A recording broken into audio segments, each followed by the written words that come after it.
नमो भगवते वासुदेवाय नमः। आप सभी को फाल्गुन पूर्णिमा की हार्दिक शुभकामनाएं।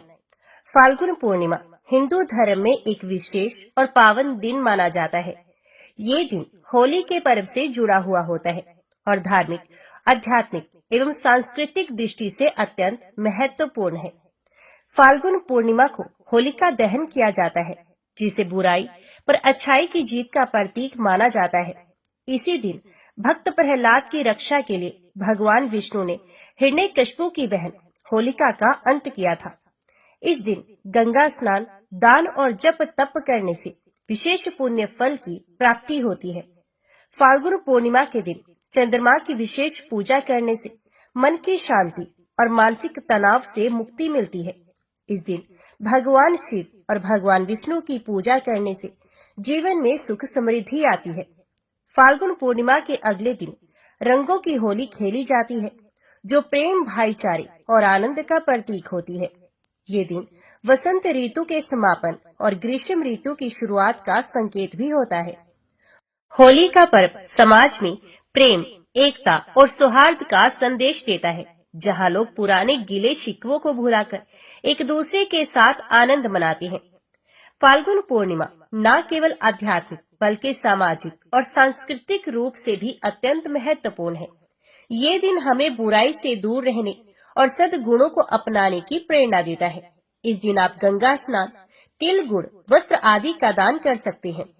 होलिका दहन के समय विशेष पूजा और परिक्रमा भी कर सकते हैं। इस दिन आप भगवान नारायण और भगवान शिव की आराधना कर सकते हैं। इस दिन आप पूर्णिमा व्रत कर सकते हैं और भगवान चंद्रमा को अर्घ्य भी दे सकते हैं। तो आज की वीडियो में आप सुनेंगे फाल्गुन पूर्णिमा की पौराणिक व्रत कथा। सुनते हैं 32 पूर्णिमा की व्रत कथा।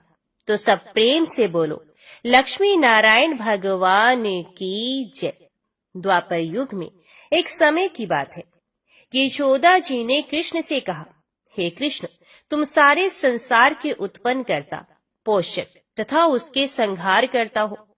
आज कोई ऐसा व्रत मुझसे कहो जिसके करने से मृत्यु लोक में स्त्रियों को विधवा होने का भय न रहे, तथा यह व्रत सभी मनुष्यों की मनोकामनाएं पूर्ण करने वाला हो। श्री कृष्ण कहने लगे कि हे माता, तुमने अति सुंदर प्रश्न किया है। मैं तुमसे ऐसे ही व्रत को सविस्तार कहता हूँ। सौभाग्य की प्राप्ति के लिए स्त्रियों को 32 पूर्णमासियों का व्रत अवश्य करना चाहिए। इस व्रत के करने से स्त्रियों को सौभाग्य, संपत्ति मिलती है। वे व्रत अचल सौभाग्य देने वाला एवं भगवान शिव के प्रति मनुष्य मात्र की भक्ति को बढ़ाने वाला है। यशोदा जी कहने लगी कि हे कृष्ण, सर्वप्रथम इस व्रत को मृत्युलोक में किसने किया था, इसके विषय में विस्तार पूर्वक मुझसे कहो। श्री कृष्ण जी कहने लगे कि इस भूमंडल पर एक अत्यंत प्रसिद्ध राजा, चंद्रहास से पालित, अनेक प्रकार के रत्नों से परिपूर्ण कातिका नाम की एक नगरी थी। वहां पर धनेश्वर नाम का एक ब्राह्मण रहता था और उसकी स्त्री अति सुशीला रूपवती थी। दोनों ही उस नगरी में बड़े प्रेम के साथ रहते थे। घर में धन धान्य आदि की कमी नहीं थी। उनको एक बड़ा दुख था कि उनके कोई संतान नहीं थी। उस दुख से वे अत्यंत दुखी रहते थे। एक समय एक बड़ा तपस्वी योगी उस नगरी में आया। वह योगी उस ब्राह्मण के घर को छोड़कर अन्य सब घरों से भिक्षा लाकर भोजन किया करता था। रूपवती से भी भिक्षा नहीं लिया करता था। उस योगी ने एक दिन रूपवती से भिक्षा ना लेकर किसी अन्य घर से भिक्षा लेकर गंगा किनारे जाकर भिक्षा अन्न को प्रेम पूर्वक खा रहा था कि धनेश्वर ने योगी का ये सब कार्य किसी प्रकार से देख लिया। अपनी भिक्षा के अनादर से दुखी होकर धनेश्वर योगी से बोला, महात्मन, आप सब घरों से भिक्षा लेते हैं, परंतु मेरे घर की भिक्षा कभी भी नहीं लेते। इसका क्या कारण है? तो योगी ने कहा कि निस्संतान के घर की भीख पतितों के अन्न के तुल्य होती है, और जो पतितों का अन्न खाता है वे भी पतित हो जाता है। चूंकि तुम निस्संतान हो, अतः पतित हो जाने के भय से मैं तुम्हारे घर की भिक्षा नहीं लेता हूँ। धनेश्वर ये बात सुनकर अपने मन में बहुत दुखी हुआ और हाथ जोड़कर योगी के पैरों पर गिर पड़ा तथा आर्त भाव से कहने लगा, हे महाराज, यदि ऐसा है तो आप मुझको पुत्र प्राप्ति का उपाय बताइए। आप सर्वज्ञ हैं, मुझ पर अवश्य ही ये कृपा कीजिए। धन की मेरे घर में कोई कमी नहीं, परंतु मैं पुत्र न होने के कारण अत्यंत दुखी हूँ। आप मेरे इस दुख का हरण करें, आप सामर्थ्यवान हैं। ये सुनकर योगी कहने लगे, हे ब्राह्मण, तुम चंडी की आराधना करो। घर आकर उसने अपनी स्त्री से सवृतांत कहा और स्वयं तप के निमित्त वन में चला गया। वन में जाकर उसने चंडी की उपासना की और उपवास किया। चंडी ने 16वें दिन उसको स्वप्न में दर्शन दिया और कहा, हे धनेश्वर, जा तेरे पुत्र होगा, परंतु वे 16 वर्ष की आयु में ही मृत्यु को प्राप्त हो जाएगा। यदि तुम दोनों स्त्री पुरुष 32 पौर्णमासियों का व्रत विधि पूर्वक करोगे तो वह दीर्घायु होगा। जितनी तुम्हारी सामर्थ्य हो, आटे के दिए बनाकर शिवजी का पूजन करना, परंतु पूर्णमासी को 32 जोत जाने चाहिए। प्रातः काल होने पर इस स्थान के समीप ही तुम्हें एक आम का वृक्ष दिखाई देगा। उस पर तुम चढ़कर एक फल तोड़कर शीघ्र अपने घर चले जाना। अपनी स्त्री से सब वृतांत कहना। ऋतु स्नान के पश्चात वे स्वच्छ होकर श्री शंकर जी का ध्यान करके उस फल को खा लेगी। तब शंकर भगवान की कृपा से उसको गर्भ हो जाएगा। जब वे ब्राह्मण प्रातः काल उठा तो उसने उस स्थान के पास ही एक आम का वृक्ष देखा, जिस पर एक अत्यंत सुंदर आम का फल लगा हुआ था। उस ब्राह्मण ने उस आम के वृक्ष पर चढ़कर उस फल को तोड़ने का प्रयत्न किया, परंतु वृक्ष पर कई बार प्रयत्न करने पर भी वे ना चढ़ पाया।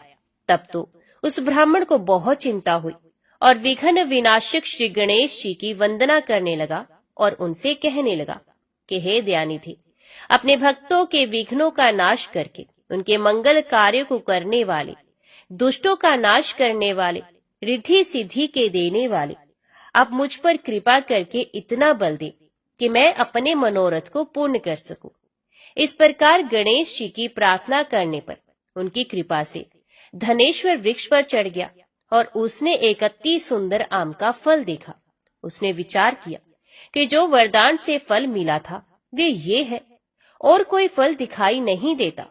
उस धनेश्वर ब्राह्मण ने जल्दी से उस फल को तोड़कर अपनी स्त्री को ला कर दिया और उसकी स्त्री ने अपने पति के कथन अनुसार उस फल को ग्रहण किया और वे गर्भवती हुई। देवी जी की असीम कृपा से उसे एक अत्यंत सुंदर पुत्र उत्पन्न हुआ, जिसका नाम उन्होंने देवीदास रखा। माता पिता के हर्ष और शोक के साथ वे बालक शुक्ल पक्ष के चंद्रमा की भांति अपने पिता के घर में बढ़ने लगा। भवानी की कृपा से वह बालक बहुत ही सुंदर, सुशील और विद्या पढ़ने में बहुत ही निपुण था। दुर्गा जी की आज्ञा अनुसार उसकी माता ने 32 पूर्णमासी का व्रत रखना प्रारंभ कर दिया, जिससे उसका पुत्र बड़ी आयु वाला हो जाए। 16वां वर्ष लगते ही देवीदास के माता पिता को बड़ी चिंता हुई कि कहीं उनके पुत्र की इस वर्ष मृत्यु न हो जाए। इसलिए उन्होंने अपने मन में विचार किया कि यदि ये दुर्घटना उनके सामने हो गई तो वे कैसे सहन कर सकेंगे। असतु उन्होंने देवीदास के मामा को बुलाया और कहा कि हमारी इच्छा है कि देवीदास 1 वर्ष तक काशी में जाकर विद्या अध्ययन करे और उसको अकेला भी छोड़ना नहीं चाहिए। इसलिए साथ में तुम चले जाओ और 1 वर्ष के पश्चात इसको वापस लौटा लाना। सब प्रबंध करके उसके माता पिता ने काशी जाने के लिए देवीदास को एक घोड़े पर बैठाकर उसके मामा को उसके साथ भेज दिया। किंतु यह बात उसके मामा या किसी और से नहीं कही। धनेश्वर ने सप्तनिक अपने पुत्र की मंगल कामना तथा दीर्घायु के लिए भगवती दुर्गा की आराधना और पूर्णमासियों का व्रत करना आरंभ कर दिया। इस प्रकार बराबर 32 पूर्णमासी का व्रत पूरा किया। कुछ समय के पश्चात एक दिन वह दोनों मामा और भांजा मार्ग में रात्रि बिताने के लिए किसी ग्राम में ठहरे हुए थे। उस दिन उस गांव में एक ब्राह्मण की अत्यंत सुंदरी, सुशीला, विदुषी और गुणवती कन्या का विवाह होने वाला था। जिस धर्मशाला के अंदर वर और उसकी बारात ठहरी हुई थी, उसी धर्मशाला में देवी दास और उसके मामा भी ठहरे हुए थे। संयोगवश कन्या को तेल आदि चढ़ाकर मंडप आदि का कृत्य किया गया, तो लगन के समय वर को धनुर्वात हो गया। असतु वर के पिता ने अपने कुटुंबियों से परामर्श करके निश्चय किया कि यह देवीदास मेरे पुत्र जैसा ही सुंदर है, मैं इसके साथ ही लगन करा दूं और बाद में विवाह के अन्य कार्य मेरे लड़के के साथ हो जाएंगे। ऐसा सोचकर देवीदास के मामा से जाकर बोला कि तुम थोड़ी देर के लिए अपने भांजे को हमें दे दो, जिससे विवाह के लगन का सब कृत्य सुचारू रूप से हो सके। तब उसका मामा कहने लगा कि जो कुछ भी मधुपर्क आदि कन्यादान के समय वर को मिले वे सब हमें दे दिया जाए, तो मेरा भांजा इस बारात का दूल्हा बन जाएगा। ये बात वर के पिता ने स्वीकार कर ली और उनके स्वीकार कर लेने पर उसने अपना भांजा वर बनने को भेज दिया और उसके साथ सब विवाह कार्य रात्रि में विधि पूर्वक संपन्न हो गए। पत्नी के साथ भी भोजन ना कर सका और अपने मन में सोचने लगा कि ना जाने ये कैसी स्त्री होगी।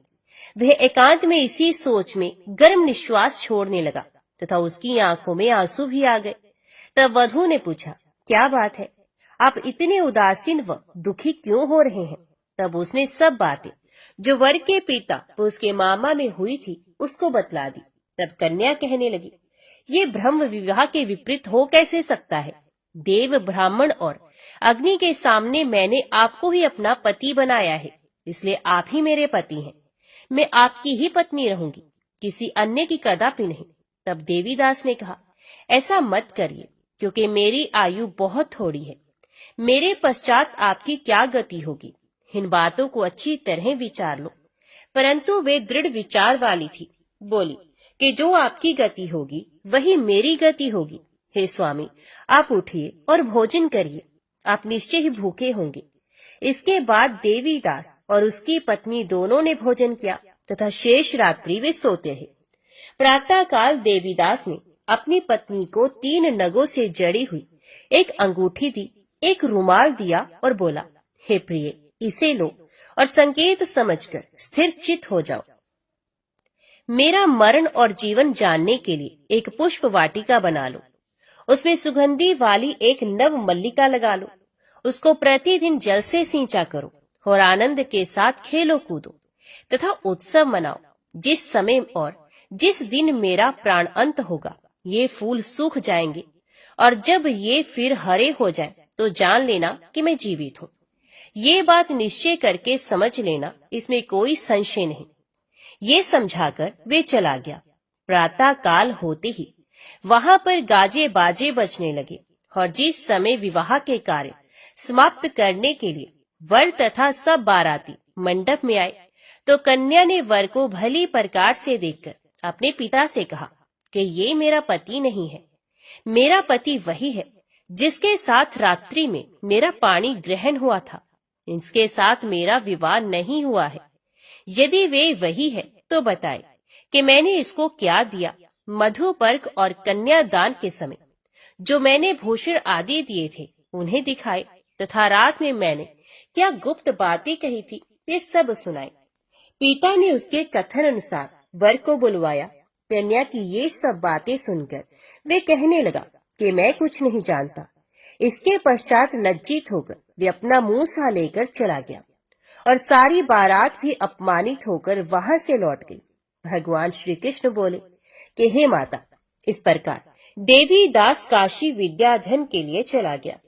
जब कुछ समय बीत गया तो काल से प्रेरित होकर एक सर्प रात्रि के समय उसको डसने के लिए वहां पर आया।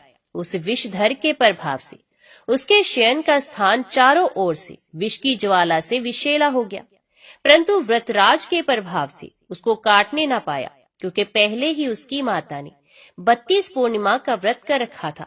इसके बाद मध्याह्न के समय स्वयं काल वहां पर आया और उसके शरीर से उसके प्राणों को निकालने का प्रयत्न करने लगा, जिससे वे मूर्छित होकर पृथ्वी पर गिर पड़ा। भगवान की कृपा से उसी समय माता पार्वती जी के साथ भगवान श्री शंकर जी वहां पर आ गए। उसको मूर्छित दशा में देखकर पार्वती जी ने भगवान शंकर से प्रार्थना की कि हे महाराज, इस बालक की माता ने पहले 32 पूर्णिमा का व्रत किया था, जिसके प्रभाव से हे भगवान आप इसको प्राण दान दे। भवानी के कहने पर भक्त वत्सल भगवान श्री शिव जी ने उसको प्राण दान दिया। इस व्रत के प्रभाव से काल को भी पीछे हटना पड़ा और देवी दास स्वस्थ होकर बैठ गया। उधर उसकी स्त्री उसके काल की प्रतीक्षा किया करती थी। जब उसने देखा कि उस पुष्प वाटिका में पत्र पुष्प कुछ भी नहीं रहे तो उसको अत्यंत आश्चर्य हुआ, और जब वे वैसे ही हरी भरी हो गई तब वे जान गई कि वे जीवित हो गए हैं। यह देखकर वे बहुत प्रसन्न मन से अपने पिता के कहने लगी कि हे पिताजी, मेरे पति जीवित हैं, आप उनको ढूंढिए। जब 16वां वर्ष व्यतीत हो गया तो देवी दास भी अपने मामा के साथ काशी से चल दिया। इधर उसे श्वशुर उसको ढूंढने के लिए अपने घर से जाने वाले ही थे कि वे दोनों मामा भांजा वहां पर आ गए। उसको आया देखकर उसका श्वशुर बड़ी प्रसन्नता के साथ अपने घर में ले आया। उस समय नगर के निवासी भी वहां इकट्ठे हो गए और सबने निश्चय किया कि अवश्य ही इसी बालक के साथ इस कन्या का विवाह हुआ था। उस बालक को जब कन्या ने देखा तो पहचान लिया और कहा कि ये तो वही है जो संकेत करके गया था। तदुपरांत सभी कहने लगे कि भला हुआ जो ये आ गया, और सब नगर वासियों ने आनंद मनाया। कुछ दिन के बाद देवी दास अपनी पत्नी और मामा के साथ अपने श्वशुर के घर से बहुत सा उपहार आदि लेकर अपने घर के लिए प्रस्थान किया। जब वे अपने गांव के निकट आ गया तो कई लोगों ने उसको देखकर उसके माता पिता को पहले ही जाकर खबर दे दी कि तुम्हारा पुत्र देवीदास अपनी पत्नी और मामा के सहित आ रहा है। ऐसा समाचार सुनकर पहले तो उन्हें विश्वास ही नहीं हुआ, किंतु जब और लोगों ने भी आकर उनकी बात का समर्थन किया तो उनको बड़ा आश्चर्य हुआ। लेकिन थोड़ी देर में देवीदास ने आकर अपने माता पिता के चरणों में अपना सर रखकर प्रणाम किया, और उसकी पत्नी ने अपने सास ससुर के चरणों को स्पर्श किया तो माता पिता ने अपने पुत्र और पुत्र वधू को अपने हृदय से लगा लिया, और दोनों की आंखों में प्रेम अश्रु बह चले। अपने पुत्र और पुत्रवधू के आने की खुशी में धनेश्वर ने बड़ा भारी उत्सव किया और ब्राह्मणों को भी बहुत सी दान दक्षिणा देकर प्रसन्न किया। श्री कृष्ण जी कहने लगे कि इस प्रकार धनेश्वर 32 पूर्णमासियों का व्रत के प्रभाव से पुत्रवान हुआ। जो भी स्त्रियां इस व्रत को करती हैं वे जन्म जन्मांतर में वैधव्य का दुख नहीं भोगती और सदैव सौभाग्यवती रहती हैं। ये मेरा वचन है, इसमें कोई संदेह नहीं। ये व्रत पुत्र पौत्रों को देने वाला तथा संपूर्ण मनोकामनाओं को पूर्ण करने वाला है। 32 पूर्णिमासियों का व्रत करने से व्रती की सब इच्छाएं भगवान शिव जी की कृपा से पूर्ण हो जाती हैं। तो सब प्रेम से बोलो उमापति भगवान शंकर की जय। अभी सुनिए भगवान सत्यनारायण की व्रत कथा।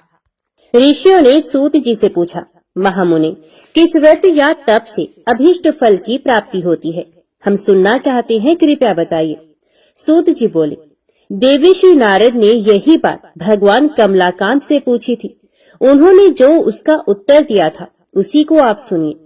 एक दिन दूसरों पर अनुग्रह करने वाले योगी नारद जी विविध लोकों में घूमते हुए मृत्यु लोक में आए। उन्होंने देखा यहाँ के सभी मनुष्य भांति भांति के दुखों से पीड़ित हैं और अपने अपने कर्म के फल स्वरूप विविध योनियों में जन्म लेकर कलेश पा रहे हैं। वे सोचने लगे कि इस उपाय से इनका दुख निश्चित रूप से दूर हो सकता है। मन ही मन इस प्रकार सोचकर वे विष्णु लोक में गए और वहां जाकर उन्होंने शंख चक्र गदा पद्मधारी वनमाला से विभूषित शुक्ल वर्ण चतुर्भुज देव देवेश्वर भगवान नारायण को देखकर कुछ कहना चाहा। नारद जी बोले, आप मन और वाणी से अतीत अनंत शक्ति हैं, आदि मध्य और अंत से रहित है, निर्गुण है, गुणात्मा है, सबके आदि भूत है और भक्तों के दुख का नाश करने वाले हैं। आपको नमस्कार है। भगवान विष्णु ने नारद का स्तवन सुनकर उत्तर दिया। श्री भगवान बोले, महाभाग, तुम किस लिए यहाँ आए हो और तुम्हारे मन में क्या अभिलाषा है? बताओ, मैं तुम्हारी सब बातों का उत्तर दूंगा।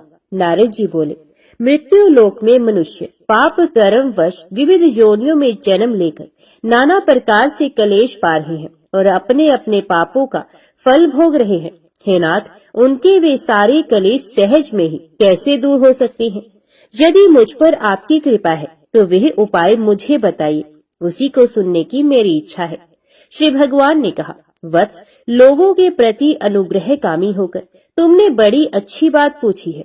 जिसके करने से मनुष्य मोह से मुक्त होता है, वह मैं तुमसे कह रहा हूँ, सुनो। एक अत्यंत पवित्र व्रत है जो स्वर्ग या पृथ्वी पर अति दुर्लभ है। मैं स्नेहवश हे विप्र आज उसी को प्रकट कर रहा हूँ। इस व्रत का नाम सत्यनारायण व्रत है। इसको भली भांति विधान पूर्वक बतलाता हूँ। इस व्रत का सम्यक रूप से अनुष्ठान किए जाने पर इस लोक में सुख भोग कर मनुष्य परलोक में मोक्ष को प्राप्त करता है। भगवान की इस बात को सुनकर नारद जी ने फिर कहा, इस व्रत का क्या फल है, इसकी क्या विधि है और किसने ये व्रत किया था तथा कब किया था, ये सब विस्तार पूर्वक बतलाइए। श्री भगवान बोले, इस व्रत से दुख शोक आदि का नाश होता है, धन धान्य की वृद्धि होती है और यह व्रत सौभाग्य संतति तथा सर्वत्र विजय प्रदान करता है। मनुष्य भक्ति श्रद्धा के साथ जिस किसी दिन ये व्रत कर सकता है, परंतु सत्यनारायण देव निशामुख अर्थात संध्या के समय पूजे जाने पर संतुष्ट होते हैं। धर्मपरायण मनुष्य ब्राह्मण और बंधु बांधवों के साथ यह व्रत करे, भक्ति के द्वारा भोग लगाए। भोग उत्तम पदार्थों का होना चाहिए। भोग सवा के हिसाब से, जैसे कि सवा छटाक, सवा पाव, सवा सेर आदि होना चाहिए। केला, घी, दूध, गेहूं, गेहूं काटा, गेहूं काटा ना मिलने पर चावल काटा और चीनी अथवा गुड़ का भोग लगाना चाहिए। ये सभी चीजें परिमाण में सवा के हिसाब से होनी चाहिए और सबको एकत्रित कर निवेदन करना चाहिए। तदंतर घर के लोगों के साथ कथा सुनकर ब्राह्मण को दक्षिणा देनी चाहिए। इसके बाद ब्राह्मणों को प्रसाद खिलाकर अपने बंधु बांधवों के साथ भक्ति पूर्वक स्वयं प्रसाद ग्रहण करना चाहिए और भगवान के सामने प्रेम प्रवश होकर नाचना और गाना चाहिए। इसके बाद स्तुति करके सत्यनारायण भगवान का स्मरण करते हुए घर जाना चाहिए। इस प्रकार करने पर मनुष्य को निश्चय ही मनोवांछित फल प्राप्त होगा।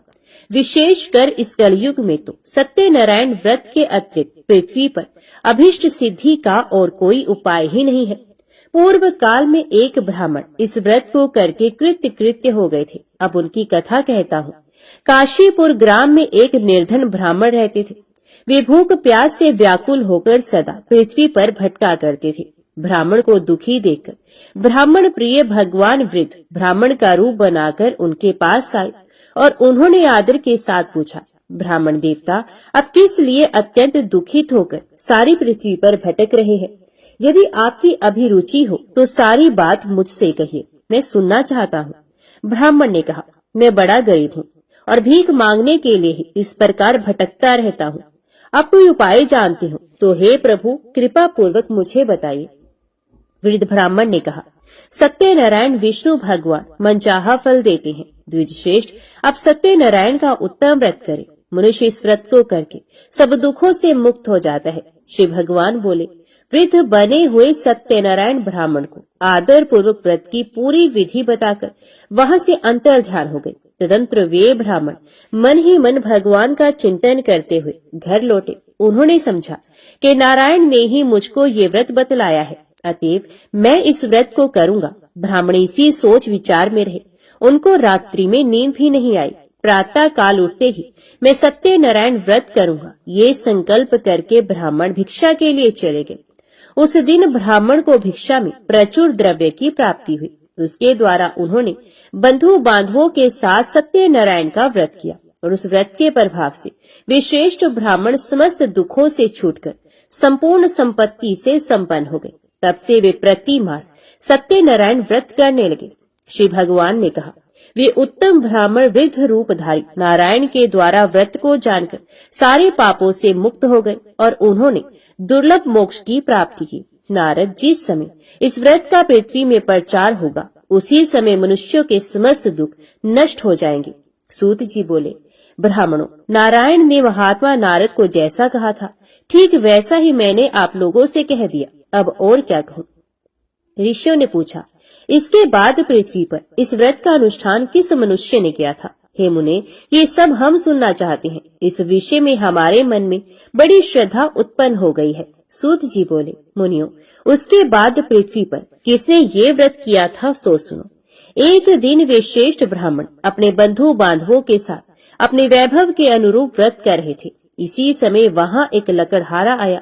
लकड़हारे ने लकड़ी बाहर रख दी और वह ब्राह्मण के घर के अंदर चला गया। उस समय वह प्यास से पीड़ित था। उन ब्राह्मण को कार्य में लगे देखकर प्रणाम करके उसने पूछा, महाराज, आप ये क्या कर रहे हैं? तो ब्राह्मण ने कहा, ये सत्यनारायण का व्रत है। ये व्रत दुख दारिद्र्य का नाश करता है, सब प्रकार की इच्छित वस्तुओं को देता है और पुत्र पौत्र आदि की वृद्धि करता है। इस व्रत के प्रभाव से ही धन धान्य आदि महान समृद्धि से मेरा घर भर गया है। ब्राह्मणों की इस बात को सुनकर लकड़हारे को बड़ा हर्ष हुआ। वे जल पीकर और प्रसाद लेकर स्थिर मन से सत्यनारायण देव का चिंतन करता हुआ नगर में गया। उसने मन ही मन कहा कि आज लकड़ियों के बेचने पर जो कुछ मिलेगा उसी के द्वारा मैं सत्यदेव का उत्तम व्रत करूंगा। इस प्रकार मन में विचार कर वे लकड़ियों के बोझ को सर पर उठा के नगर में धनियों के रमणीय स्थान में पहुंचा। आज लकड़हारे को लकड़ियों का दूना मूल्य मिला। उसका हृदय प्रसन्न हो गया।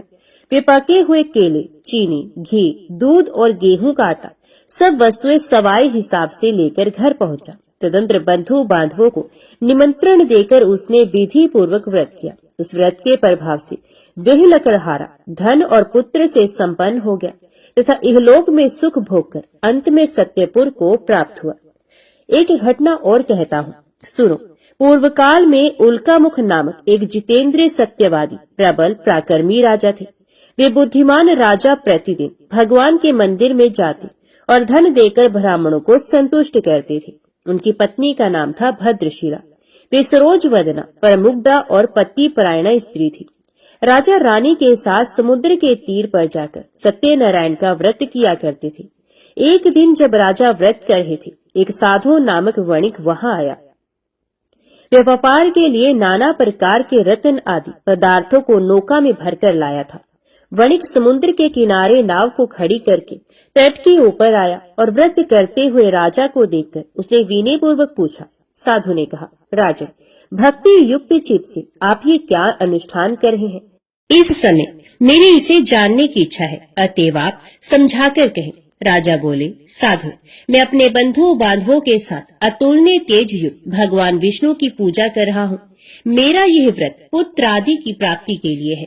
तदंतर साधु ने राजा को आदर पूर्वक प्रणाम करके कहा, राजन, इस व्रत की सांगोपांग विधि आप मुझे बताएं, क्योंकि मैं भी ये व्रत करूंगा। मेरे भी संतान नहीं, इस व्रत से मुझे निश्चय ही संतान की प्राप्ति होगी। इतना कहकर वणिक ने उन राजा से व्रत की विधि अच्छी तरह पूछकर वहां से प्रस्थान किया और अपने वाणिज्य का काम पूरा करके वे आनंद के साथ घर लौटा। कुछ ही दिनों के बाद उसकी पतिव्रता पत्नी गर्भवती हुई और समय पर उसने एक अति सुंदर कन्या को जन्म दिया। कन्या शुक्ल पक्ष के चंद्रमा की भांति दिनों दिन बढ़ने लगी। वणिक ने उसका जात कर्म आदि संस्कार करवाकर उसका नाम रखा कलावती। तदंतर वणिक पत्नी लीलावती ने मधुर वचनों में पति से कहा, स्वामी, अपने पूर्व में जो सत्यनारायण व्रत करने की प्रतिज्ञा की थी उसे अब पूरी क्यों नहीं कर रहे हैं? तो साधु ने उत्तर दिया, प्रिय, मैं कलावती के विवाह के समय सत्यनारायण का व्रत करूंगा। पत्नी को इस प्रकार आश्वासन देकर साधु वणिक समुद्र के तट की ओर चला गया। इधर पिता के घर में कलावती बढ़ने लगी। इसके बाद धर्म के जानने वाले पिता ने जब अपनी पुत्री को विवाह के योग्य देखा तब अपने बंधु बांधवों से परामर्श करके साधु ने वर ढूंढने के लिए दूत को भेजा। दूत साधु का आदेश पाकर कांचन नगर गया और वहां कलावती के योग्य एक उत्तम वर की खोज करके वहां से उस वणिक पुत्र को साथ लेकर लौट आया। साधु वणिक सुंदर और सद्गुणी वणिक कुमार को देखकर बड़ा प्रसन्न हुआ और अपनी जाति बंधुओं के साथ मिलकर प्रसन्नता पूर्वक यथाविधि अपनी कन्या को उसको अर्पण कर दिया। दुर्भाग्यवश कलावती के विवाह के समय भी वणिक उस उत्तम व्रत की बात भूल गया। इससे भगवान उस पर रुष्ट हो गए। कुछ दिनों के बाद वह व्यापार में निपुण वणिक अपने श्रीमान जमाता को साथ लेकर व्यापार के लिए बाहर गया और राजा चंद्रकेतु के राज्य में समुद्र के समीप रमणीय रतनसार नगर में जा पहुंचा। वहां एक पुरी बनाकर वे अपना व्यापार करने लगा। उसी समय प्रभु सत्यनारायण ने साधु को मिथ्यावादी जानकर उसे शाप देते हुए कहा, आज से कुछ ही दिनों में यही तुम दुख को प्राप्त होगे। इधर उसी दिन एक चोर ने राजमहल में धन चुराया। चोर धन को लेकर साधु के मकान के बगल के रास्ते से जा रहा था। उसने घूमकर पीछे की ओर देखा। राजा के दूत उसके पीछे पीछे दौड़ रहे थे। वे डर गया और चुराए हुए धन को वहीं छोड़कर जल्दी से भाग गया। दूतों ने आकर देखा साधु वणिक के घर के पास राजा का धन पड़ा है। तब उन्होंने जमाता के साथ साधु को पकड़ लिया और उन्हें बांधकर प्रसन्न मन से तुरंत राजा के समीप ले जाकर कहा, प्रभु, दोनों चोर पकड़कर आ गए हैं। इनको देखिए और आज्ञा दीजिए कि क्या किया जाए। तत्पश्चात राजा की आज्ञा से दूतों ने दोनों वणिकों को अच्छी तरह बांधकर बड़े कठिन कारागार में डाल दिया। उसी समय उनके संबंध में कोई भी विचार नहीं किया गया। उन दोनों ने बहुत कुछ कहा, परंतु सत्यनारायण देव की माया से किसी ने उनकी एक भी नहीं सुनी। इसके बाद राजा चंद्रकेतु ने उनकी सारी धन संपत्ति छीन ली। इधर सत्यदेव के शाप से घर में लीलावती और कलावती पर भी दुख आ पड़ा। घर में जो भी कुछ था, धन संपत्ति थी, चोरों ने सारी चोरी कर ली। लीलावती मानसिक और शारीरिक व्याधि से तथा भूख प्यास से पीड़ित हो दाने दाने की चिंता में नगर में घर घर भटकने लगी।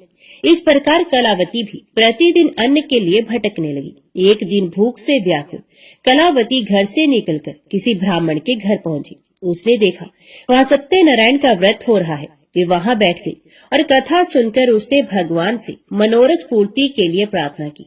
इसके बाद प्रसाद लेकर उसी रात को वे अपने घर लौट आई। लीलावती ने कन्या को बहुत डांट कर कहा, बेटी, तो इतनी रात तक कहाँ थी? तेरे मन में क्या है? तो कलावती ने उत्तर दिया, माता, ब्राह्मण के घर सत्यनारायण भगवान का व्रत है, मैं उसी को देख रही थी। सत्यनारायण का व्रत मनोरथ पूर्ण करने वाला है। कन्या की ये बात सुनकर लीलावती व्रत करने को तैयार हुई और उस साध्वी साधु पत्नी ने अपने सुहृद बंधुओं के साथ सत्यनारायण व्रत किया। मेरे स्वामी और जमाता शीघ्र घर लौट आए। सत्यनारायण देव से उसने बार बार इस वर के लिए प्रार्थना की और कहा, प्रभु, मेरे पति और दामाद का अपराध क्षमा कीजिए। वणिक पत्नी के व्रत से प्रभु सत्यनारायण प्रसन्न हो गए और उन्होंने श्रेष्ठ राजा चंद्रकेतु को स्वप्न में दर्शन देकर कहा, राजन, सवेरा होते ही दोनों वणिकों को छोड़ देना और उनका जो धन छीना है उसे दोगुना उन्हें दे देना, नहीं तो मैं राज्य, धन और पुत्र के साथ तुम्हारा विनाश कर दूंगा। राजा को इतना कहकर प्रभु अंतर्ध्यान हो गए। प्रातः काल होते ही राजा सभा में गए और स्वजनों के साथ वहां बैठकर उन्होंने दूतों को आज्ञा दी कि अभी जाकर दोनों बंदी महाजनों को तुरंत कैद से छोड़ दो। राजा की आज्ञा पाकर दूतों ने दोनों महाजनों को मुक्त कर दिया और उन्हें साथ लेकर विनय पूर्वक राजा से कहा, दोनों वणिकों की हथकड़ी बेड़ी खोलकर हम उन्हें यहाँ ले आए हैं। इसी समय उन दोनों के मन में पुरानी बात का स्मरण हुआ और भगवान सत्यनारायण की महिमा को याद करके वे विस्मय और भय से विवल हो गए। उन्होंने राजा चंद्रकेतु को प्रणाम किया। राजा ने भी उनको देखकर आदर पूर्वक कहा, देवात, तुम्हें ये महान कष्ट भोगना पड़ा, अब तुम्हें कोई भय नहीं, तुम मुक्त हो, जाओ शोर करा लो। तदंतर श्रीमान राजा चंद्रकेतु ने सोने और रत्नों से बने हुए गहनों के द्वारा दोनों वणिकों को अलंकृत किया। बड़ी मीठी वाणी से उनको अति सुख पहुंचाया और छीने हुए धन से दोगुना धन देकर उनसे कहा, साधु, अपने घर चले जाओ। साधु ने राजा को प्रणाम करके कहा, आपकी कृपा से मैं घर जाने में समर्थ हो सका हूँ। उस समय साधु ने मंगलाचार करते हुए यात्रा की, ब्राह्मणों को धन का दान किया और अपने नगर की ओर दोनों चले गए। कुछ ही दूर आगे बढ़ने पर प्रभु सत्यनारायण ने दंडी की वेश में आकर उनसे पूछा, बताओ तो तुम्हारी नाव में क्या है? तो महाजन ने परमत से होकर बड़ी अवहेलना के साथ हंसी उड़ाते हुए कहा, दंडी, क्यों पूछ रहे हो? तुम्हें रुपए चाहिए क्या? मेरी नाव में तो लता पत्र भरे हैं। दंडी के वेश में आए हुए भगवान सत्यनारायण ने साधु के निष्ठुर वचन सुनकर कहा, तुम्हारे वचन सत्य हो। और ये कहकर वे तुरंत वहां से चले गए। दंडी के कुछ दूर चले जाने पर साधु भी समुद्र के किनारे पहुंचा और नित्य क्रियादि करके नाव पर गया तो देखा नाव में लता पत्र भरे पड़े हैं। ये देखकर उसे बड़ा विस्मय हुआ और वे मूर्छित होकर पृथ्वी पर गिर पड़ा। थोड़ी देर के बाद चेत होने पर वे बड़ी चिंता में डूब गया। श्वशुर की ये दशा देखकर जमाता ने उनसे कहा, आप किस लिए शोक कर रहे हैं? ये सब दंडी के शाप का फल है। वे सब कुछ करने में समर्थ है, वे ही हरता वे ही करता है, इसमें कोई संदेह नहीं। हम लोग उन्हीं की शरण ले तो हमारा मनोरथ पूर्ण हो जाएगा। जमाता की ये बात सुनकर साधु दौड़कर दंडी के पास पहुंचा और उनके दर्शन करके भक्ति पूर्वक नमस्कार कर उनसे बोला, मैं बड़ा दुरात्मा हूँ। आपकी माया से मुग्ध होकर मैंने जो कुछ कह दिया है उसके लिए क्षमा करें। मैंने आपके सामने दुष्ट वाक्यों का प्रयोग किया है। हे नाथ, मुझे इसके लिए क्षमा करें। क्षमा ही साधुओं का धन है। साधु तो दूसरों के उपकार करने में ही लगे रहते हैं। यूं कहकर शोक विकल वणिक बार बार प्रणाम करने लगा और रोने लगा। साधु वणिक को विलाप करते देखकर दंडी ने कहा, रो मत, मेरी बात सुनो। दुर्मते, तुम मेरे अपमान करके मेरी पूजा से विमुख हो गए थे, उसी के फल स्वरूप बार बार दुख को प्राप्त होती हो। भगवान के इस प्रकार के वचनों को सुनकर साधु ने भगवान की स्तुति की। साधु बोला, प्रभु, ब्रह्मादि स्वर्गवासी देवता आपकी माया से मोहित होकर आपके आश्चर्यमय रूप और गुणों को नहीं जान पाते। मैं भी आपकी माया से मुग्ध हूँ, अतएव आपको कैसे जान सकूंगा। आप प्रसन्न हैं, मैं अपने वैभव के अनुसार आपकी पूजा करूंगा। मैं आपके शरणागत हूँ, मुझे पुत्र और वित्त दीजिए, मेरी रक्षा कीजिए। साधु के इस प्रकार के भक्ति युक्त वचनों को सुनकर भगवान जनार्दन पर तुष्ट हो गए और साधु को मनचाहा वर देकर वहीं अंतर ध्यान हो गए। तदंतर साधु ने नाव पर चढ़कर देखा, नाव रत्न आदि से भरी है। सत्यदेव की दया से मुझे वांछित फल मिल गया। यूं कहकर साधु ने अपने मित्रों के साथ विधिवत सत्यनारायण की पूजा की और बड़े हर्ष के साथ यात्रा आरंभ की। नौका बड़े वेग से चलने लगी। दोनों अपने देश में आ पहुंचे। साधु ने जमाता से कहा, वत्स, वह देखो, मेरी पूरी दिखाई दे रही है। तत्पश्चात साधु ने अपने धन के रखवाले दूत को नगर में भेजा। दूत ने साधु की पत्नी लीलावती के समीप जाकर हाथ जोड़कर प्रणाम करते हुए कहा, आपके पतिदेव नाना प्रकार के धन रत्नों के साथ अपने जमाता और सुहृद मित्रों से घिरे हुए आ रहे हैं। साध्वी वणिक पत्नी दूत के मुख से स्वामी और जमाता के आने का समाचार सुनकर बड़ी हर्षित हुई और सत्यदेव की पूजा करके उसने अपनी लड़की से कहा, मैं पति की अगुवानी के लिए जाऊंगी, तुम भी तुरंत मेरे साथ चलो। माता की बात सुनकर कलावती ने सत्यनारायण का व्रत किया, परंतु प्रसाद लिए बिना ही वे पति के सामने चले गए। इससे सत्यनारायण देव रुष्ट हो गए। धन रतन और जवाई को लेकर नौका जल में अदृश्य हो गई। कलावती ने जब पति को नहीं देखा तब वह शोक से अत्यंत व्याकुल होकर रोती हुई जमीन पर गिर पड़ी। अपने पति और नाव के ना दिखने से अत्यंत शोकातुर थी। कन्या की इस दशा को देखकर साधु बहुत डर गया। उसने सोचा, ये क्या आश्चर्य हो गया। नाव खेने वाले भी बड़ी चिंता लेने लगे।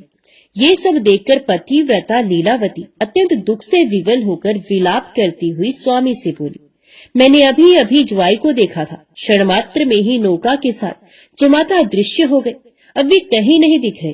पता नहीं किस देवता ने उन्हें इस प्रकार हरण कर लिया।